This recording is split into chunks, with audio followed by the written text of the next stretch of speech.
তো কেমন আছো? আশা করছি সবাই খুব ভালো আছো। আর আজ হচ্ছে শিবরাত্রি। শিবরাত্রির দিনটা খুব সুন্দর করে কাটলো। সকালে উঠে শিবের মাথায় জল ঢেলে দিনটা শুরু করেছিলাম। আর এটা হচ্ছে একদিন পরের ভিডিও, মানে শিবরাত্রির পরের দিনকা। তো তাই বললাম যে ঢেলেছিলাম। তো দেখো, আজকে একটা বাড়িতে আমাদের নেমন্তন্ন আছে, সেখানে শিব পুজো করে আমাদের রিলেটিভই। তো নেমন্তন্ন করে গেছে, তাই আজকে ওখানেই খাওয়া দাওয়া, মানে পুজোর প্রসাদ। তাই আর কি সকালবেলা অত তাড়াহুড়ো নেই, যেটুকু কাজ আছে সেটুকু করে টুকুকে এখন রেডি করিয়ে দিলাম। আমিও আজকে শাড়ি পরেছি, যেহেতু পুজোর বাড়িতে যাচ্ছি।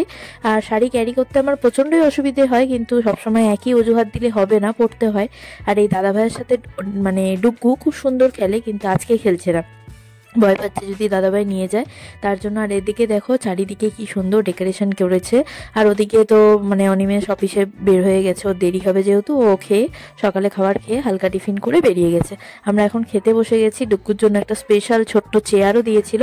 আর অনিমেষের জন্য এক প্লেট নিয়ে আসলাম, যেহেতু ও বাড়িতে নেই। তো চলো, আজকে মিনি ব্লগ কেমন লাগলো অবশ্যই কমেন্ট বক্সে